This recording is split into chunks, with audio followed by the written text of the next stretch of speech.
Ba chỉ đẹp số bông mai bọn nó khné này nhưng mà hai cả than về là từ mỗi đề bộ nhom tìm đừng bị chọc thì tăng hàng sáng là hàng phù mồ ho từ đây sọc cặp bông xoáy khẹt cặp bông thông thế này của mỗi đập pi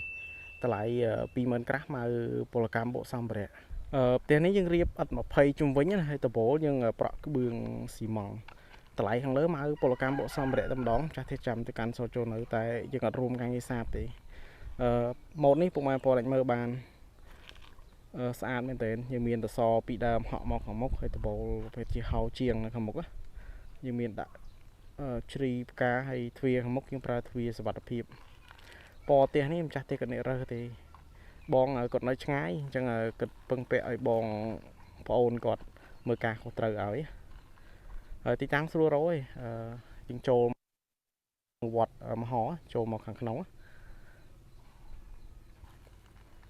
ចឹងវីដេអូនេះផ្ញើជូនបងប្រុសម្ចាស់ផ្ទះផងបងផ្ទះបងរួចរាល់ណាបងយើងបញ្ចប់ 100% ហើយ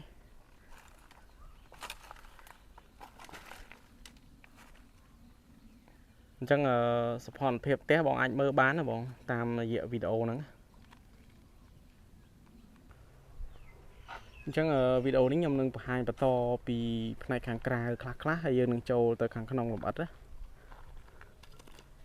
ចឹងខាងមុខប្រើប្រភេទទ្វាសុវត្ថិភាពចឹងពណ៌ផ្ទះអីអានឹងម្ចាស់ផ្ទះក៏រើសបានតាមការស្រឡាញ់ការចូលចិត្តរបស់ម្ចាស់ផ្ទះម្នាក់ៗហើយកញ្ចក់យើងប្រើកញ្ចក់ធម្មតាពណ៌ទឹកសមុទ្រ Q បែកទឹកសមុទ្រផ្ទះនេះខឿនបែកទឹកកម្ពស់ជាង 4 ម៉ែត្រទេសភាពខាងក្រោយដើមថ្នោតបងប្អូនហើយតាមសសរយើងមាន highlight ជាការ៉ូឆ្នាំខ្ញុំប្រើចោះតាន់គុណភាព 5 ឆ្នាំចដើយើងមានជាធ្វើជាកន្លែងសម្រាប់យើងអង្គុយលេងបានហើយចដើយើងលេង 5 កម្មយើងប្រើជាប្រភេទការ៉ូឡាយតាមការឆ្លាញ់របស់ម្ចាស់ផ្ទះហើយការ៉ូយើងប្រើការ៉ូស្ងួតខាងមុខ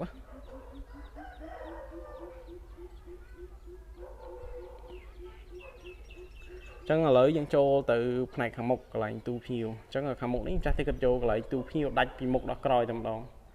ចឹងពូយើងផ្ដល់ជូនមួយក្របក៏ដាក់ថែមមួយក្របទៀតពូធំហើយក៏លេងការ៉ូជាង 1.3 ម៉ែត្រពណ៌ផ្ទះអីខាងក្នុងអាស្រ័យទៅលើការឆ្លាញ់របស់ម្ចាស់ផ្ទះអញ្ចឹងក៏លេងពណ៌រៀងដិតដែរទាំងការ៉ូទាំងអញ្ចឹងនេះក៏ពណ៌រៀងដិតដែរតែអានឹងវាជាការឆ្លាញ់របស់ម្ចាស់ផ្ទះម្នាក់ៗហើយទ្វារយើងប្រើប្រភេទទ្វារសុវត្ថិភាពអញ្ចឹងនេះបន្ទប់គេងទី1យើងបានទំហំប៉ុណ្ណឹង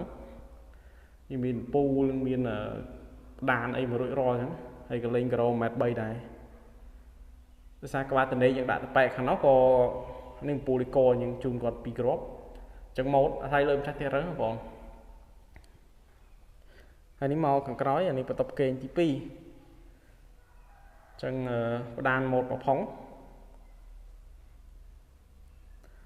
អញ្ចឹងកន្លែងទូភ្ញៀវនេះគាត់អត់យកផ្ទះបាយទេអញ្ចឹងផ្ទះបាយគាត់តទៅក្រោយបានទ្វារនេះយើងដាក់ចំពីក្រោយទៅដែរហើយនេះបន្ទប់ទឹកសម្រាប់យើងប្រើរួមបងប្អូនមើលទៅការ៉ូណាបងប្អូនដឹងហើយពីការឆ្លាញ់របស់ម្ចាស់ផ្ទះអញ្ចឹងគាត់ឆ្លាញ់ប្រភេទបែបដិតណាអញ្ចឹងមើលតែម៉ូតការ៉ូមើលពណ៌ថ្នាំដឹងបងប្អូនម្ចាស់ផ្ទះគាត់ឆ្លាញ់បែបហ្នឹងអញ្ចឹងការឆ្លាញ់របស់ម្ចាស់ផ្ទះម្នាក់តែងតែមានការខុសគ្នាអញ្ចឹងពេលខ្លះយើងមានតែតម្រូវតាមការឆ្លាញ់របស់គាត់អញ្ចឹងពុកបងប្អូនដែលបានទស្សនាវីដេអូខ្ញុំប្រហែលជាធ្លាប់ឃើញម៉ូតនេះខ្ញុំសាងសង់នៅខាងកំពង់ធំដែរទៅខាងស្រុកត្បែងវិញអញ្ចឹងតម្លៃ 20,000 ក្រាស់នេះក៏យើងរួមជាមួយនឹងការងារសាបជុំវិញនេះដែរថ្នាំខ្ញុំបៀក smart code ក្នុងក្រៅអីមកស្អាតតែម្ដងនិយាយទៅយើងមកពលកម្មពួកសម្ភារៈនេះមានថាយើងបានកំណត់ទៅលើសម្ភារៈ brand ម៉ាកផ្សេងហើយក៏របស់ខ្លះយើងឲ្យជំរើសទៅលើម្ចាស់ផ្ទះអញ្ចឹងណាដូចពណ៌ថ្នាំពណ៌ដបូលម៉ូតទ្វារសម្ភារៈបន្ទប់ទឹក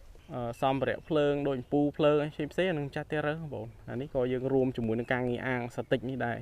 យើងជីក1 ម៉ែត្រកន្លះ 1 ម៉ែត្រកន្លះ 2 ម៉ែត្រកន្លះជ្រៅ 1 ម៉ែត្រ 50 ម៉ែត្រ 60ណាយើងមានចាក់កម្របអញ្ចឹងឲ្យ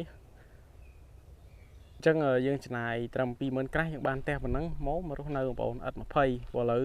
អាកាសធាតុក្តៅបើយើងយក10តម្លៃខុសគ្នាត្រឹម 1,000 ស្ដើងទេយើងគួរទៅពិចារណាយកអត់ 20 ទៅសម្រាប់ផ្ទះណាបងប្អូនហើយទូទៅបើផ្ទះត្រឹម 6 12ខ្ញុំ recommend ត្រឹមទី 2 បន្ទប់គេង Cho bà chồng màn bay và tập kính vì đi chừng ít bế chứ. Chào con trán của em phone chụp như video cáo